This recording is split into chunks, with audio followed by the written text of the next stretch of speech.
Olá, pessoal, boa noite. Eu sou a Lua. Hoje eu vou conversar com a arquiteta Ana Cláudia Ferreira. Ela é uma arquiteta indígena e que eu não conheço, não conhecia. Ela é conselheira, ela é vice-presidente do IAB de Guarulhos.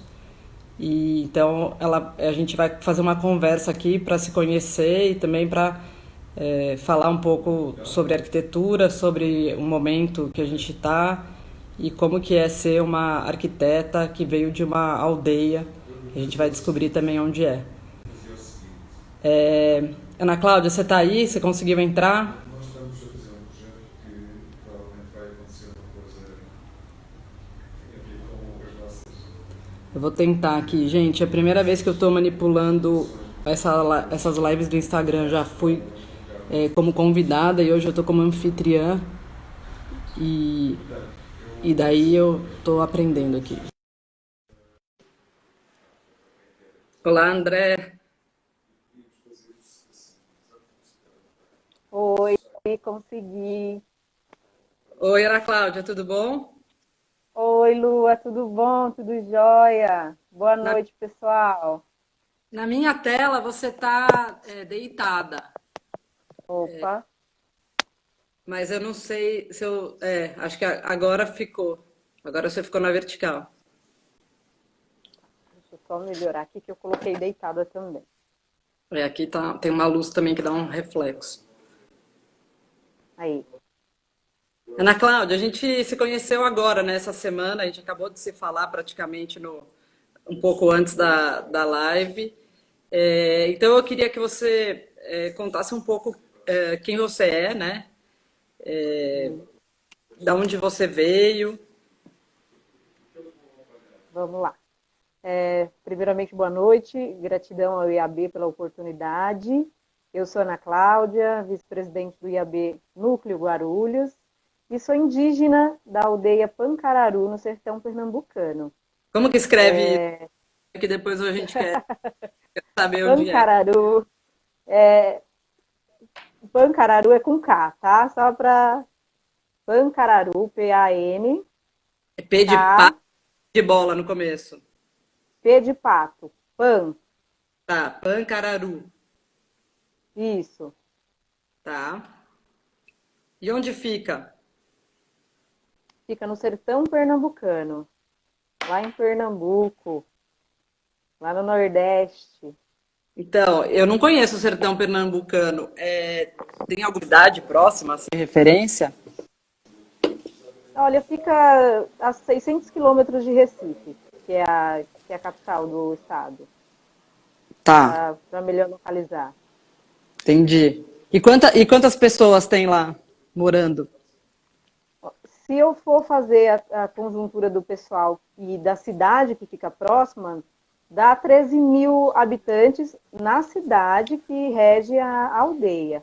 Mas na aldeia em si, os 1.500 habitantes, se for pegar toda a aldeia, todo o território indígena. Entendi. E a aldeia é aquela aldeia que a gente tem, assim, na nossa imaginação, assim, com um monte de casinhas de sapé ou de, sei lá, de alguma vegetação, nem sei o nome das plantas que se Fala, usa. É pau a pique? hoje não. Hoje, devido a um decreto do governo, por conta de uma doença chamada doença de Chagas, foi Sim. proibido a fazer casas de pau a pique e foi introduzido pela FUNASA as casas convencionais de tijolos. Mas até uma época, os próprios moradores que faziam as casas. E Com agora não erguiam os mais. tijolos, não mais. Agora o governo entra com... no governo Dilma, entrou com um programa de casinhas populares e aí as pessoas foram se inscrevendo e foram fazendo essas casas para eles mesmos. E aí tem água encanada, luz, como que é? Não. Luz Não, tem, água encanada não. não. E O daí Rio São Francisco, o Rio São Francisco passa muito próximo, mas é muito difícil chegar a água encanada lá. Então são cisternas, atualmente são cisternas, abastecidas pelas cidades vizinhas. e aí como que é essa casa? indígena, assim? Ela é um ambiente único, ela é redonda, ela é quadrada? Né? Qual que Hoje foi é, a... É convencional. hoje é convencional a forma que é o formato, a arquitetura que a gente conhece nas casas urbanas. Mas aí tem um telhado de telha de barro, assim? Tem um telhado Ai, de peraí, tá. duas águas, Tá. Tem um telhado de enfim, é duas muito águas de telha normal. normal, de tela normal, cerâmica, enfim, hoje o distanciamento entre uma casa e outra é que é o grande diferencial. Não se mora Tá. todo mundo numa mesma comunidade, é uma família por vilarejo, mas as casas são bem parecidas com as nossas casas urbanas. Entendi. Ah, depois eu queria ver. Depois coloca lá no seu Instagram umas fotos pra gente saber. Você tem fotos de lá? Tenho bastante. Estive lá agora recentemente, fui em novembro do ano passado, e sempre procuro manter a cultura viva, então eu sempre estou próxima, porque os meus pais moram lá, os meus irmãos ainda moram lá. Entendi. E daí vocês têm uma língua que vocês falam? Não mais, não Não temos mais mais. uma língua. Vocês Não, falam, por conta. agora vocês falam a língua da colônia. Sim, sim. Por conta da religião que entrou, já foi. O branco já dominou o espaço em si. Então, alguns costumes que nós temos, ou que a aldeia tem, já é dos brancos. Então, isso foi se perdendo, a língua foi se perdendo, só que a cultura ainda é muito forte. A religião deles, com o sincretismo, existe, mas ainda é muito Tá? forte. Entendi. E daí como que é essa religião? Lá eles cultuam os deuses da floresta, chamam de encantados, né? Não é como se fosse o orixá, não, são os encantados deles próprios. Então eles fazem os rituais. Tem um ritual lá que é bem interessante, chama Menino do Rancho. E quando a criança ela vai passando de uma idade para outra, eles fazem o ritual para celebrar essa passagem. Entendi, mas isso é todo ano, assim? Ou tem idades que são mais simbólicas, assim? É todo, não, as É como se fosse crianças. um aniversário, não?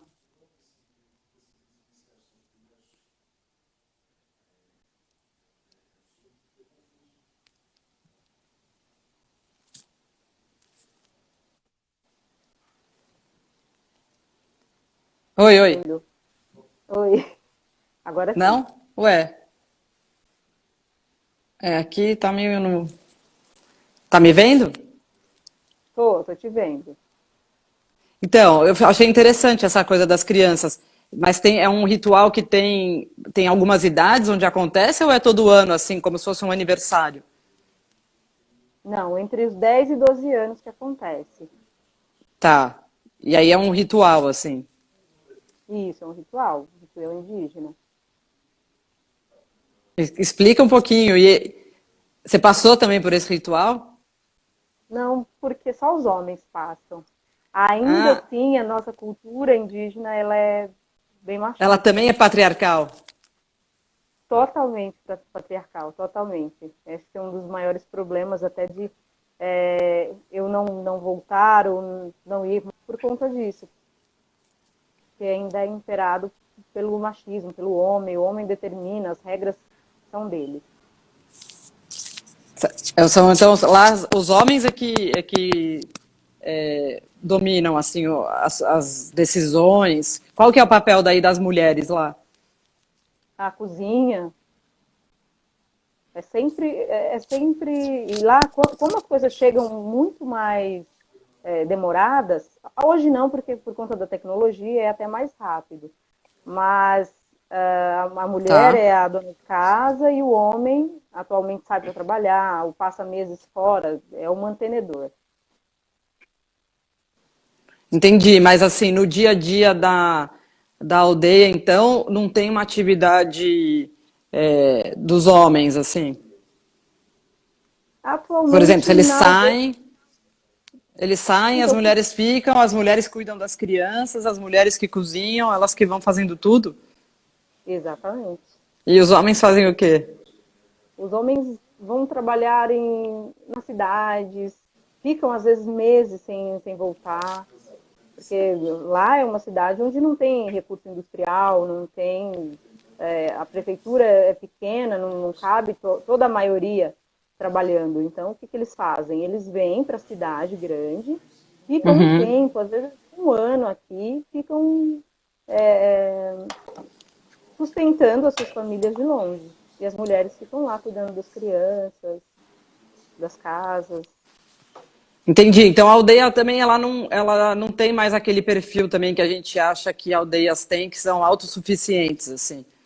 Ela já entrou no mundo um pouco, digamos, capitalista. Tem que sair Sim, para sim, trabalhar e para sim, fazer a compra das coisas. sim. Não Durante tem uma atividade de subsistência lá, tipo uma agricultura, pesca. Uma parte dos suprimentos não vem direto da natureza ou pouco?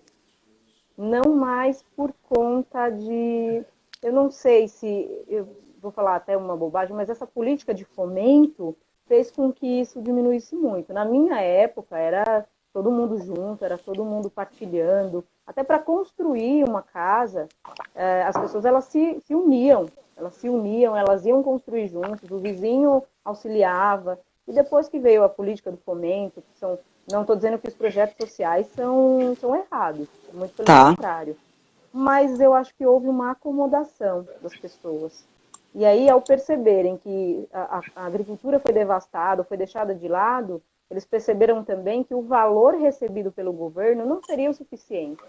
Então, eles precisavam manter a família de alguma forma, porque foi crescendo, essa família foi crescendo e eles entendi. acabaram Então saindo. entrou um fomento que desmobilizou essa cooperação e ao mesmo tempo não foi suficiente. E aí você acha que isso foi uma Exato. das coisas que desencadeou, então, essas, né? Deu uma desequilibrada, né, nessa comunidade aí. Totalmente, muito, muito. E Então, isso. aí, pode falar, Lu. Não, eu queria saber, mas isso foi quando você era pequena, ainda tinha essa cooperação?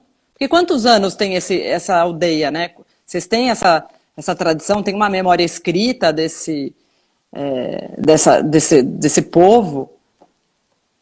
Nossa, não. Quantos anos tem a aldeia?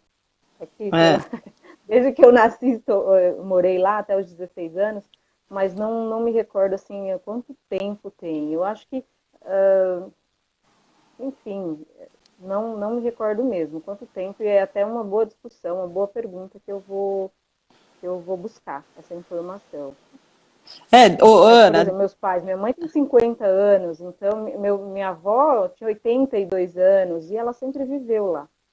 entendi. Mas não existe registro, assim, não tem esse hábito de ter um registro histórico, assim como nas culturas, sei lá, ocidentais, né, que tem os livros de história, tem o registro. Não, não. Não É tem. muito pouco falado, né? Porque todo mundo acredita que a aldeia indígena só existe no norte do país. As pessoas não imaginam, pelo menos boa parte das pessoas que eu conheço, que eu vi, que eu conversei, elas, nossa, Pernambuco tem aldeia? Então é muito pouco conhecido isso. Então, muito pouco explorado também. Sim, é pouco conhecido. Aqui no litoral de São Paulo tem um lugar numa praia, que é a praia da Boracéia, que é o litoral norte, né, perto de Bertioga, que tem uma aldeia lá. Eu já fui. É, achei meio triste quando eu fui lá, porque assim tinha uma construção também que já não era do povo, né, indígena, não tinha mais nenhuma tradição construtiva. Eram umas casas redondas de bloco, de concreto, com uma cobertura de sapé. Parecia ser uma arquitetura, sei lá, espaços assim muito sufocantes e muito quentes, nada não adequados muito ali para o clima do litoral, que é quente e úmido. E, e eles tinham perdido já muito. Eles fazem um artesanato que eles vendem na beira da estrada. Mas frequentemente eu vejo também esses índios no supermercado ali comprando o pior tipo de alimento que tem, sabe? mas eles ainda falam uma língua, que eu não sei se é tupi, se é guarani, essas línguas que tinham mais, eu não sei muito da cultura. É incrível, eu tô gostando de conversar com você, porque Sim. até eu percebo que apesar de ser arquiteta e me interessar por muitos assuntos do clima brasileiro e da população, a gente não sabe quase nada, né, sobre os índios. Sim, E exatamente. os índios são uma coisa assim, a gente vê um pouco a coisa que é mais icônica, assim, o Xingu, né? Aquelas ocas, até o pessoal da Escola da Cidade, o ano passado, foi para lá para tentar justamente fazer não a história do povo, mas tentar traduzir, fazer um manual da arquitetura, das técnicas construtivas, das coisas que eles vão passando de geração para geração, mas não existe nenhum registro.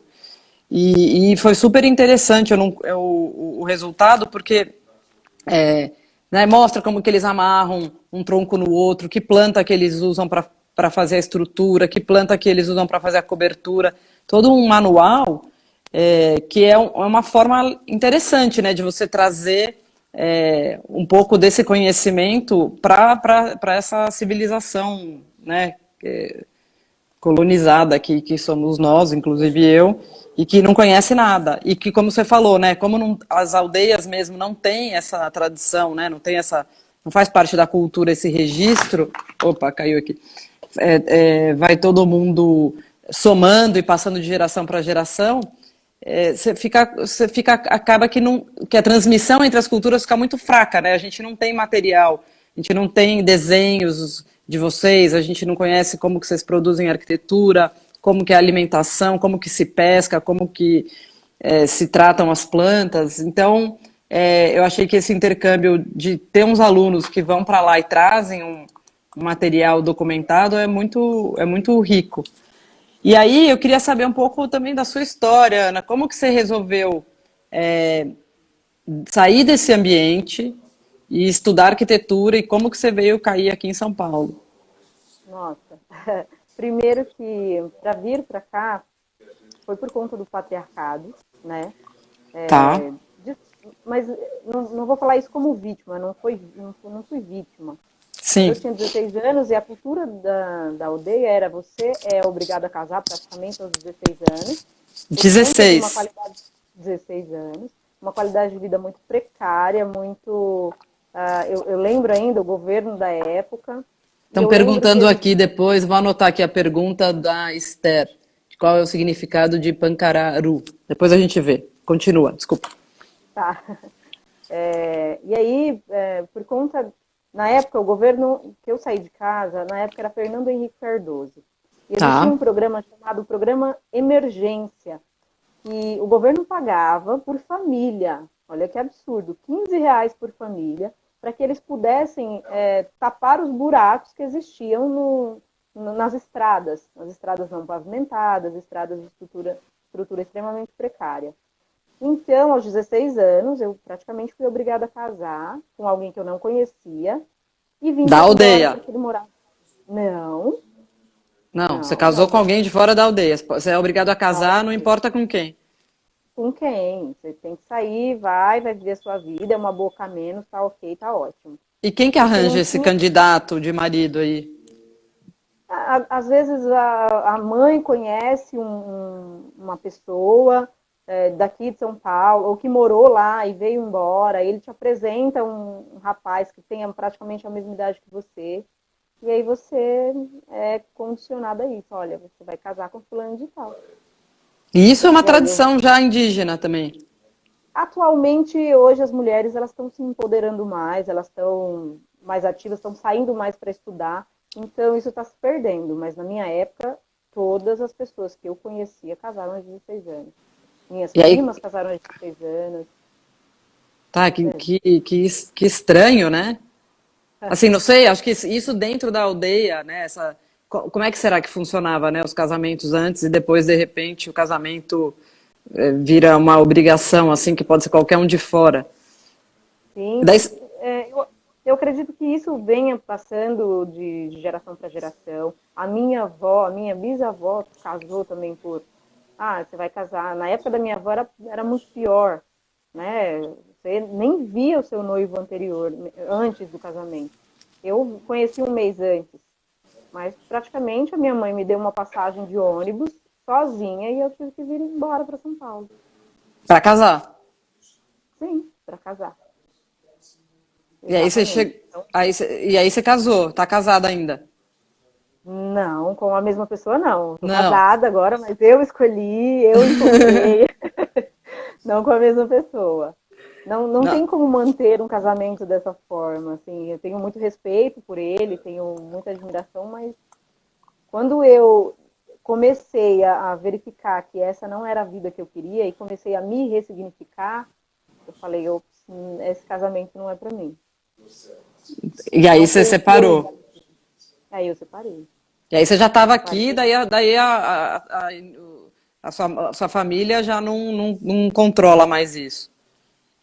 Não. Aí eu cortei o cordão umbilical. Aí eu Entendi. fiquei, eu me tornei, como eu falo, dona de mim mesma. Falei, olha, a partir de agora eu tenho. Eu acho que a partir do momento que eu saí, que, olha, vai embora, eu já cortei o cordão. Então, a partir daí eu descobri outras coisas, estudei novas possibilidades, conheci pessoas diferentes, e aí eu fui ainda cada vez mais, não me afastando da família, mas me afastando das tradições, das crenças, dos costumes indígenas eu continuo da mesma forma. Mas desse controle sobre a minha vida eu fui me distanciando. Eu tomei controle da minha própria vida, das minhas próprias escolhas. Entendi. E a E daí arquitetura, você fala, daí você veio para São Paulo, descasou e foi, depois casou de novo, mas enfim, como é que você começou a trabalhar, resolveu estudar arquitetura? Ah, então. então, desde que eu, lá na aldeia, uma coisa que era muito importante, muito forte, independente de qualquer coisa que acontecesse, era estudar. Nós andávamos muito para chegar à escola, às vezes 7 km a pé, mas a família ela incentivava muito. Olha, você tem que estudar, o estudo vai te auxiliar, enfim, no processo da sua vida. Mesmo que eles não fossem alfabetizados, mas eles incentivavam a gente. Olha, estuda, pesquisa, lê. Então isso sempre foi a minha paixão. Como a arquitetura de lá, eu cresço numa oca de pau a pique e de repente eu estou fazendo tijolos com os meus pais para construir minha casa de alvenaria, aquilo começou a falar, nossa, que interessante. E a curiosidade de como que as outras pessoas vivem, como é o processo construtivo de outros lugares. Até então era só ali. Quando eu E chego você em São fazia Paulo, tijolo, você falou, sim, de fazíamos à barro. mão, de barro, fazíamos E, todo o processo. depois eu queria que você explicasse um pouco como é que era fazer o tijolo, de que tipo de terra que era feito, se era cozido depois Ai, no forno ou Paula. não. Então, a gente fazia um forno do próprio tijolo que a gente estava fazendo e tacava fogo lá no negócio mesmo. E o interessante, assim, as formas construtivas, por exemplo, hoje a gente vê um alicerce do princípio, sapata, todo o processo bonitinho, e lá me chamava muita atenção que o alicerce era todo de pedra. Eles cavavam todo o buraco, faziam todo o desenho de como seriam os cômodos e tinham que procurar pedras em todo lugar e colocavam pedra. E aquilo eu ficava, nossa, que interessante, a estrutura, a sustentação da minha casa são as pedras. E aí quando eu chego em São Paulo, que eu vejo essa selva de pedra, eu já impactei.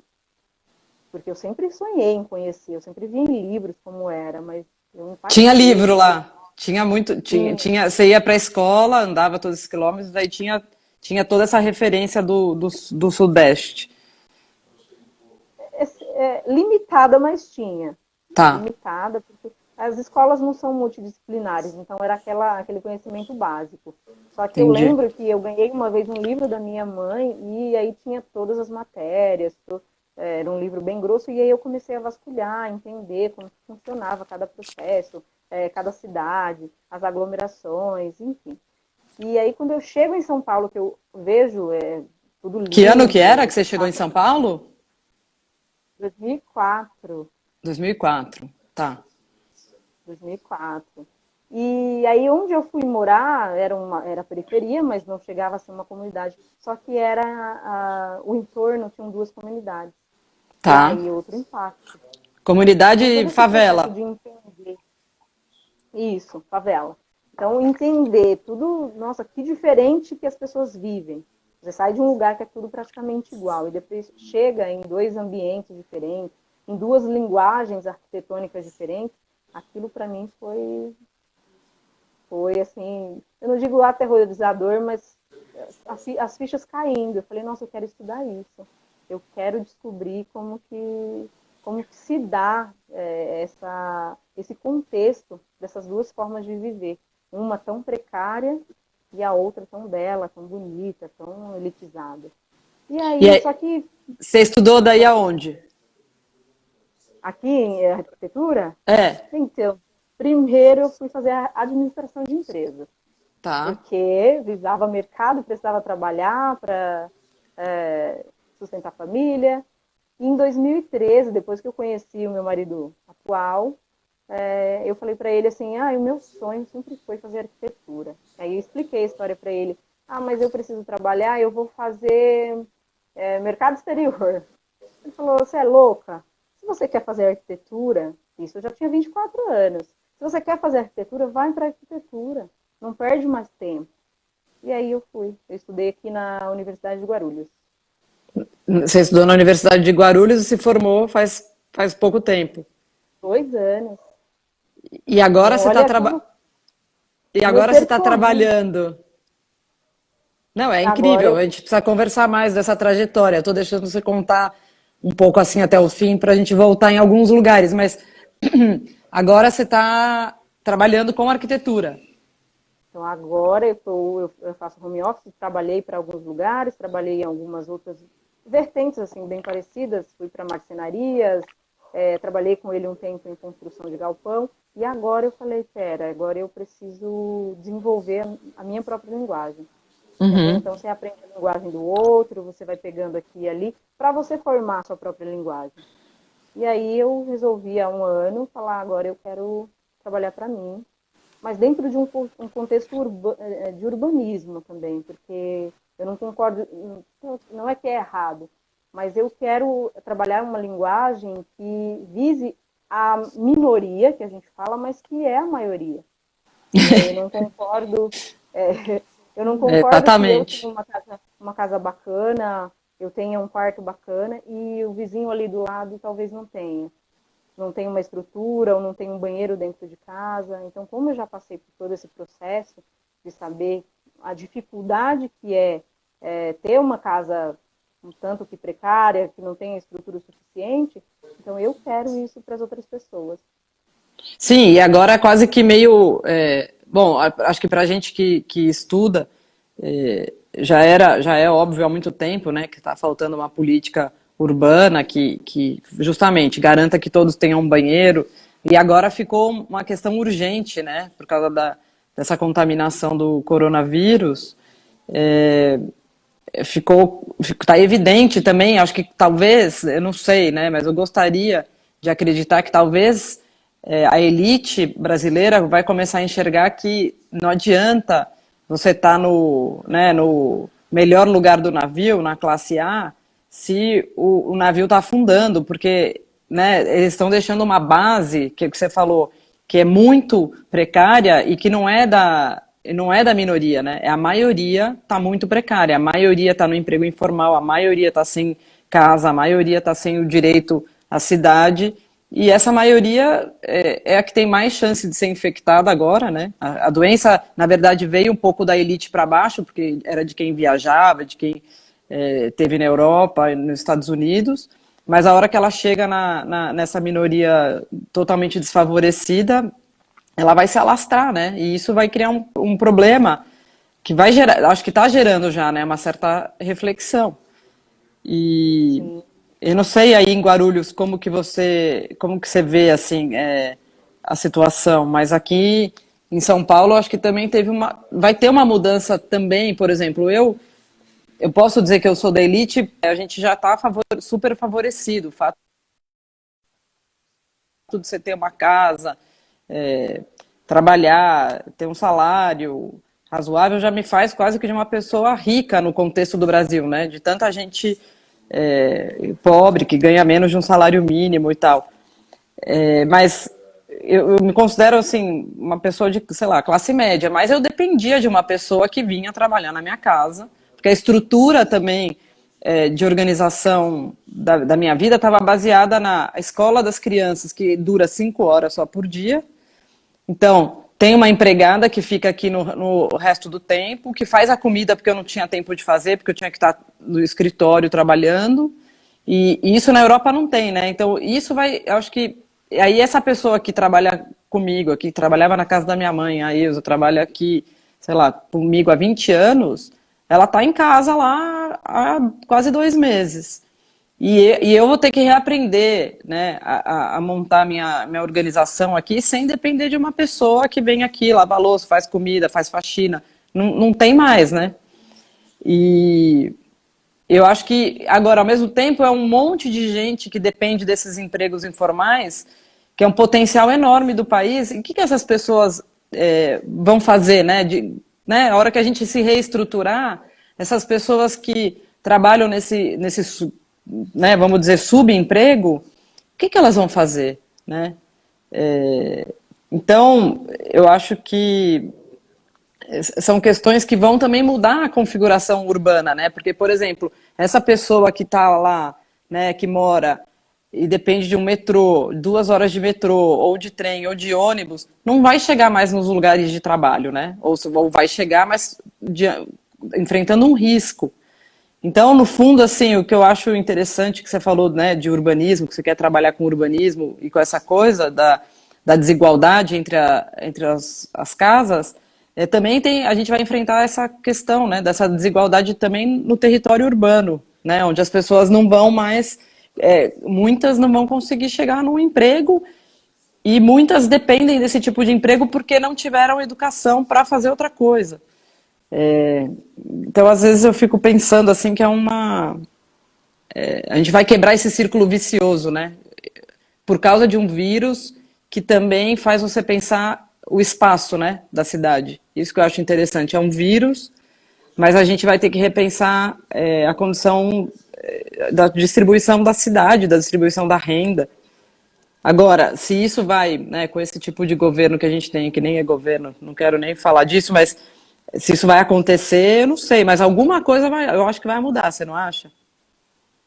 Eu acredito. E nós, como agentes transformadores, precisamos realmente repensar esse desenho, o que vai ser a partir de agora, é o que você falou. Como que vai ser a política a partir do momento dessa contaminação desse vírus entra na favela, que vai se espalhar muito maior do que se espalha na zona sul de São Paulo. O que vai acontecer? Uma população extremamente junta, porque janela Que não faz isolamento, E eles não fazem isolamento porque eles precisam sair para trabalhar desde o primeiro dia de quarentena. Sim. Porque eles vão comer o quê? R$ 600 ajuda, mas ajuda até quando? Até que dia? Isso Sim. vai... Sendo que até os alimentos, o alimento está aumentando, o valor do alimento está aumentando. O gás aumentou. Então, como que essas famílias vão se virar a partir do momento, como você falou, que a gente se estrutura? Acabou, tá? Agora a gente vai pegar um ou outro caso, mas e depois? O depois é que me preocupa e eu acredito que como agente transformador, o nosso conceito de arquitetura e de espaço urbano, ele tem que mudar e até a política pública em relação a como fazer arquitetura. Porque a arquitetura também é uma forma de política, né? Sim. Mas como que um governante pode determinar como que eu vou morar se ele não é técnico nisso, se ele não estudou para isso, se ele não entende? Ele só impõe, como estão fazendo nas aldeias atualmente, de imposição de progresso. Mas quem disse que às vezes as aldeias, por exemplo, no norte do país, elas querem progresso? Então, tudo precisa saber o que é, né, esse progresso também. Porque é exatamente como fizeram no seu caso que você falou, né? A aldeia deixa de ser autossuficiente, porque recebe, então, o auxílio, né? Mas não é uma ajuda estrutural, né? Não é uma ajuda enraizada naquela cultura. É uma assistência que vem de outra cultura, que vem de fora, que se transmite por dinheiro. Ah, então você vai ganhar uma ajuda, um auxílio de dinheiro, mas aquilo não se traduz em formas de trabalho, nem em fomentar a própria, né? Fomentar a própria cultura que já existia ali para aquilo ser cultivado e crescer, né? Parece que vem uma coisa de fora e fala, então eu te dou um dinheiro, e aí esse dinheiro é muito pouco, mas aí eu abandono o que eu sabia fazer, né? Digamos, numa aldeia. Eu abandono a pesca, o fazer tijolo, abandono tudo, porque vem uma assistência. E aí essa assistência que vem não é suficiente, então você começa a sair, né? Que você falou, os homens saem para tentar trabalhar fora. E aí desmonta, né, toda essa estrutura que tinha uma cultura, que é o que você está falando. O que é o progresso para essa cultura, né? O que é esse progresso? E fora que essas vindas dessas pessoas para São Paulo, que muitas vezes trazem a própria família, desconstitui todo um processo de vida que eles levam. Eles vêm aqui ocupar também as favelas, né? Eles não é um emprego, nossa, eu vou ficar rico em São Paulo, como a maioria pensa. E aí cria-se uma outra coisa chamada estereótipo indígena. O indígena Sim. é conhecido atualmente como não faz nada, né? Não fazem nada. Eu escuto pessoas dizendo, vocês não construíram nada. O índio norte-americano construiu um tanto de coisa. O índio da América Latina, o Inca, o Maia e etc., tem lá suas civilizações. Mas a gente não construiu, e a natureza que estava ali, antes do descobrimento, toda certinha, toda bonita, isso não é uma forma de construção? Então, se não É, é uma forma de construção, o que é uma construção? É eu destruir a natureza para construir um tecido urbano que não beneficia em nada essa minoria, que é a é, maioria? que é a maioria. Eu achei muito bom isso que você falou. É, então, esse conflito mesmo, o que é progresso, o que é construção, né? O que seria esse urbanismo? É, interessante. Você. Aí, mas quando você vem para uma cidade do tamanho de São Paulo, e tendo vivido na aldeia, o que você imagina, assim, se você tivesse esse poder de atuar? Você tem algumas soluções que passam pela sua cabeça, de caminhos, assim, para essa reestruturação do espaço urbano, dessa ocupação, dessa construção? Na verdade, eu acredito, hoje, atualmente, já existem leis que, se elas fossem colocadas em prática, todo mundo seria beneficiado.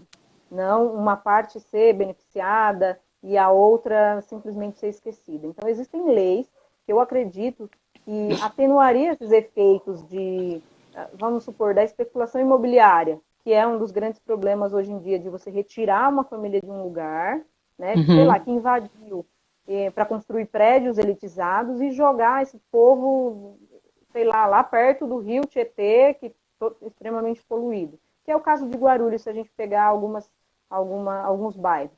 Né? Alguns bairros são... Praticamente eles moram dentro do rio.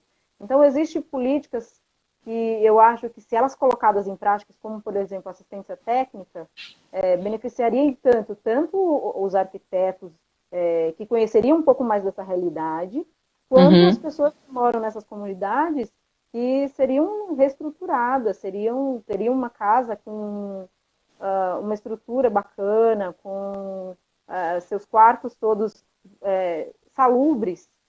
Então, eu acredito que já existem leis, que, se colocadas, elas dariam muito certo. E aqui em Guarulhos a gente tem essa discussão. O IAB Guarulhos, a gente está entrando nessa discussão, tanto de plano diretor, de Uhum. mudança, e eu acho que agora vai mudar ainda mais, por conta dessa problematização, que eles querem colocar em prática um plano diretor que nem a população conhece. Então, eu acredito que trazer a população e conversar e perguntar para ela o que você quer, o que você acredita como moradia decente, o que você acredita como espaço para os seus filhos brincarem, para os seus filhos estudarem melhores. Uhum. Então, elas já Então, existem. eu acho que você falou um ponto importante, que é o seguinte, porque eu vejo que você também tem um viés, assim, né, de querer atuar na política, por saber que via política que a gente consegue fazer algumas transformações. E eu também acredito nisso. Mas aí tem uma hora, não sei se eu vou conseguir explicar muito bem, mas assim, digamos, você tem uma política e daí você vai consultar a população. E às vezes essa consulta à população, ela também passa por problemas de método, né, de como ouvir, de como registrar o que a população fala.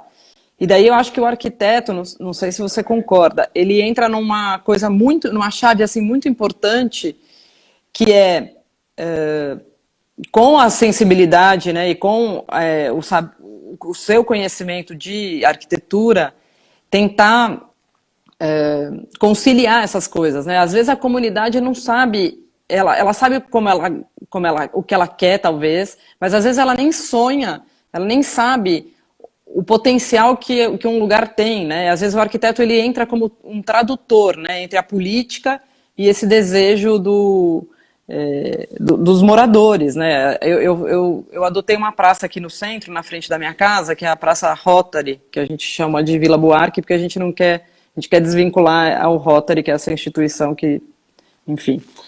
E aí, quando a gente vai conversar com os moradores, com os vizinhos, algumas pessoas pedem algumas coisas muito simples. Eu queria um bebedouro na praça, queria Wi-Fi. Mas, de fato, pouquíssimas pessoas têm uma sensibilidade do que elas gostariam como aquele espaço fosse organizado, né? Então, às vezes tem demanda por equipamento, queria mais banco, eu queria que o portão abrisse aqui, eu queria um pouco de grama, mas o arquiteto ele tem que entrar nessa hora, né, onde ele traduz esses desejos do coletivo em espaço, né? Eu acho que eu acredito um pouco nisso, né, nessa função do arquiteto, porque tá difícil acreditar em arquitetura, né? Tem pouco projeto público, tem pouca, né? Os clientes, a maioria dos clientes que hoje constroem em São Paulo é o mercado imobiliário, né? É a especulação imobiliária, que nem sempre a gente quer participar, nem sempre são projetos instigantes. E aí eu penso que, sei lá, para os alunos, para os jovens arquitetos, é um pouco o que você está falando. Atuar um pouco na política, acreditando que o arquiteto ele vai ser essa pessoa capaz, né, ou desejamos que seja, capaz de ouvir a comunidade e transformar aquilo em um espaço de qualidade, né? Não sei, na escola da cidade, que eu dou aula, eu fico pensando, né, como motivar uma pessoa a ser arquiteto, como motivar o trabalho, e como acreditar, né, no projeto, porque tem tanta coisa que passa mais pela política do que pelo projeto. Eu sempre tive essa crise. O que adianta projetar um lugar incrível que depois vai ser cercado, vai ser mal gerenciado, não vai funcionar por falta de outras coisas que não são arquitetura.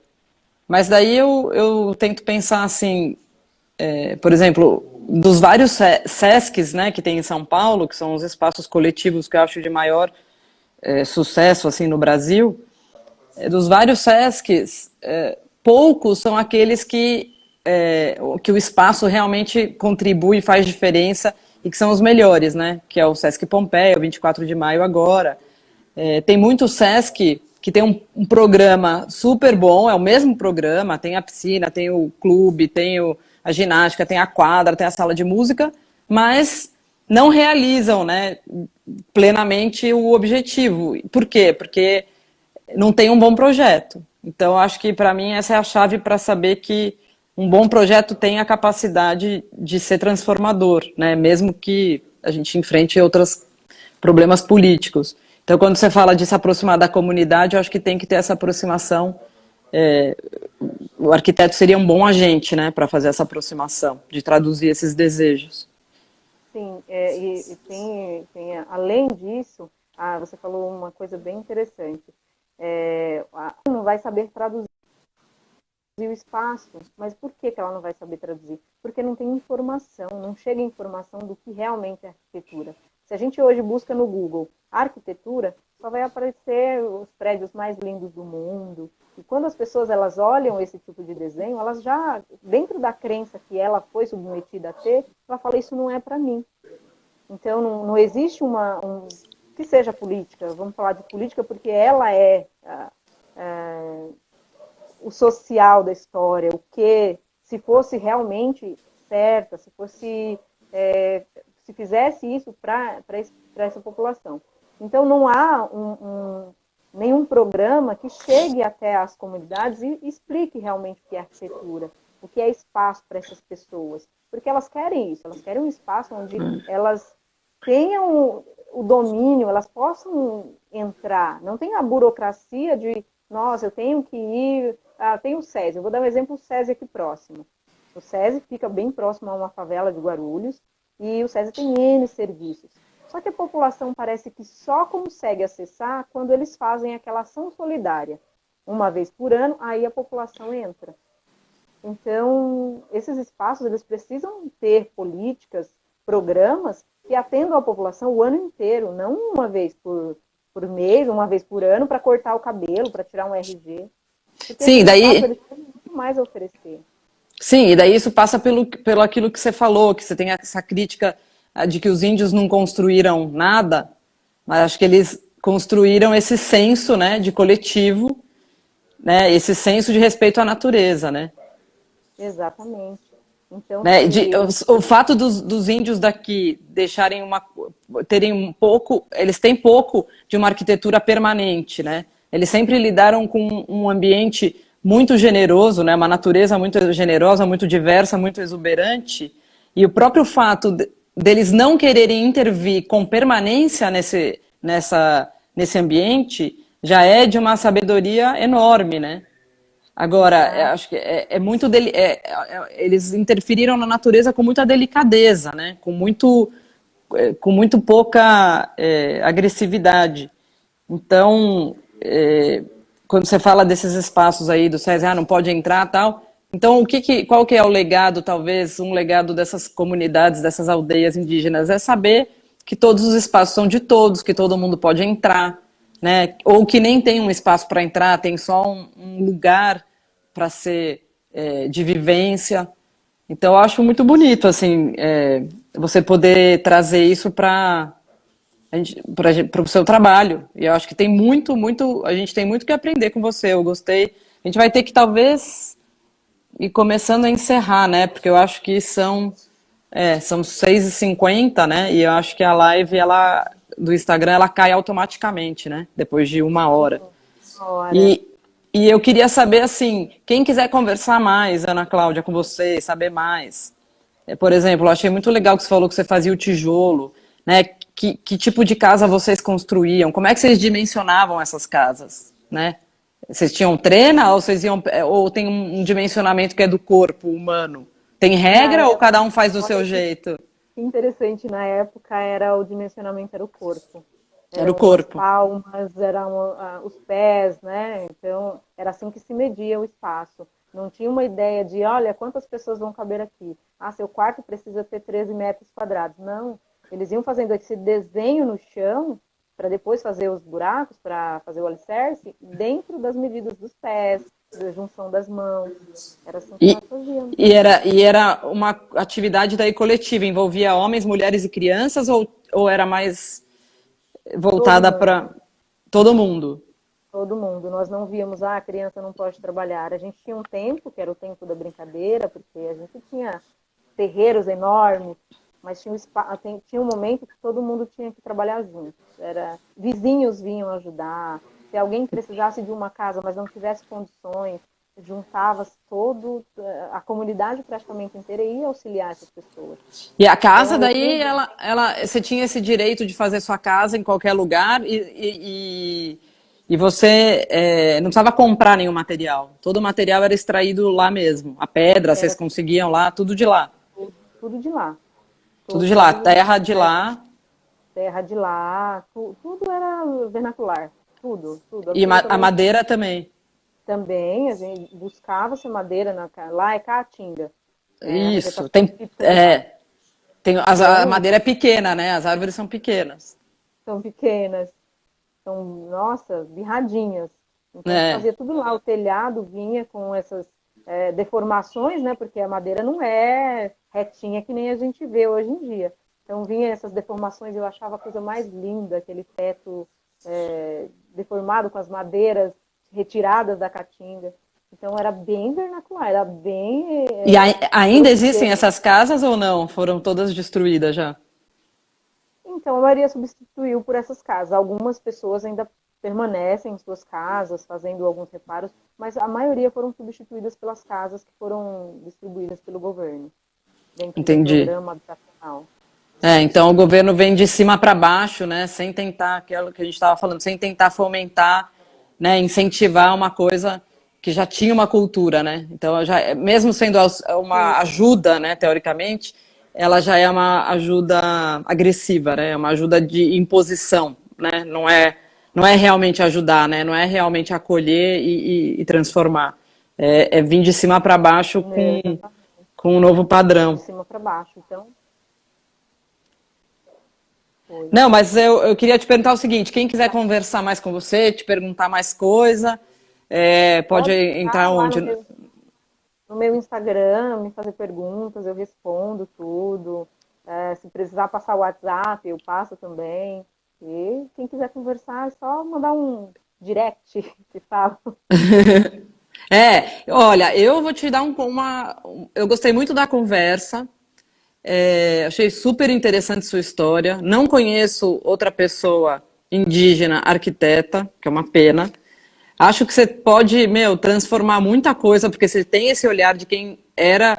Você não está no estereótipo, né? Você veio desse lugar. E eu acho que eu vi seu Instagram antes de entrar aqui na live, né?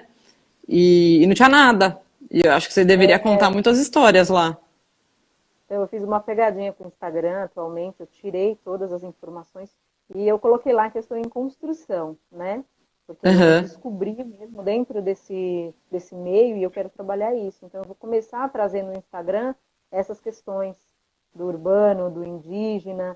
E outra coisa que eu quero fazer também, é, assim como as mulheres negras no IAB tem, elas se juntam e tem um espaço Mulheres Negras Arquitetas, eu também estou buscando dados de mulheres indígenas que também passam pela arquitetura ou que façam outra coisa, que empreendam, enfim, mas O que eu posso te dizer é que movimento. muita coisa que talvez seja óbvia para você, para a maioria das pessoas não é. Então, tudo que para você, isso aqui é óbvio, né? Toda essa história que a gente conversou aqui, acho que quase ninguém conhece. Então, eu acho que você deveria trabalhar com o que você tem já, mesmo que você esteja se sentindo em construção, você tem muita coisa aí que você devia começar a divulgar, porque você vai ganhando voz, sabe? Que acho que é muito importante para você isso e é uma contribuição. O fato de você ser uma voz indígena já e arquiteta é uma contribuição enorme. Eu acho que você não está em construção, não. Acho que você tem muita coisa para falar já. Sim, então vamos dar voz. Vou fazer esse movimento, quero dar voz Então, eu vou ter que a esse encerrar povo, por. Fala. dar voz a esse povo que praticamente o dono do Brasil e é tão esquecido, né? Totalmente. E é muito esquecido. Então, a gente precisa do seu Instagram, você tem que jogar lá, começar a falar, para a gente conhecer mais você, as pessoas te conhecerem. É muito interessante a sua história e tudo que você contou aqui. E é muito simples, é a sua vida, né? Não é que você está elaborando uma teoria, você está contando o que aconteceu mesmo com você. Isso eu acho que é muito rico. Então, eu vou ter que encerrar, eu não sei ver o tempo da live, mas eu presumo que ela esteja acabando, porque deixa eu ver aqui, são 6:55. Queria dar dois recados. Primeiro que a semana que vem vai ter uma agenda nova de lives, né, que vai ser divulgada no Instagram do IAB. E também o Túlio pediu, e eu sempre faço essa propaganda também lá no escritório, para os jovens arquitetos se associarem ao IAB, né, para terem voz, para ouvirem, para participarem desses debates políticos. Também tem os benefícios de desconto em papelaria, em copiadora, em várias coisas. Mas é muito importante que o IAB é uma instituição já centenária, e é muito importante que jovens comecem a, né, assim como o Túlio fez, entrar nessa discussão e entrar lá no meio para valorizar a profissão, para divulgar, para ajudar a participar, ajudar a organizar a Bienal, né, ajudar a divulgar o trabalho da arquitetura, né, que está muito tá muito, como que eu vou dizer isso? Está muito desvalorizada, né?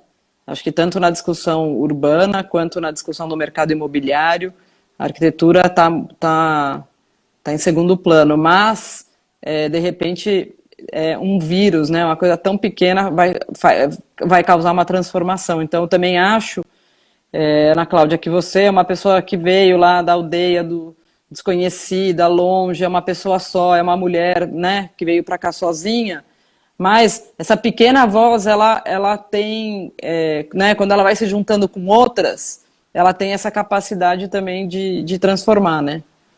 Sim, sim. E eu também peço ao pessoal de Guarulhos e, enfim, do estado, que realmente se vão para o IAB, lá tem discussões maravilhosas, lá a gente dá voz para todos, né?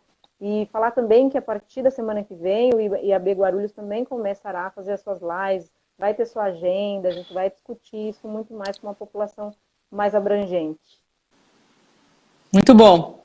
Então, teve uma pergunta, a última pergunta que eu queria ver se dava para você responder, era o que significa Pancararu? Pancararu significa montanha alta, terra alta, porque lá a gente está num buraco onde é um monte de serras no meio. Então significa as terras altas. Entendi. Tá bom, então coloca uma foto lá no seu Instagram da sua aldeia que a gente quer conhecer, eu quero conhecer. Coloco sim, gente. Muito obrigada, viu, Lu? Um prazer imenso. Prazer foi meu. Obrigada para história tão linda. Não, obrigada a todos e, pessoal, desculpa aí, porque eu não sei muito ser mediadora, fui tentando Foi aqui. ótimo. E, na verdade, eu fiquei querendo perguntar muita coisa e acho que eu também falei demais, mas valeu a experiência. Obrigado, Túlio. Obrigado, IAB. Gostei. Foi uma experiência revigorante aqui para mim. Muito legal. Obrigado, Ana Cláudia. Muito obrigada, Lua, Túlio, IAB. Muito obrigada. Júlio, meu presidente. Obrigada. Tchau, pessoal. Boa noite a todos.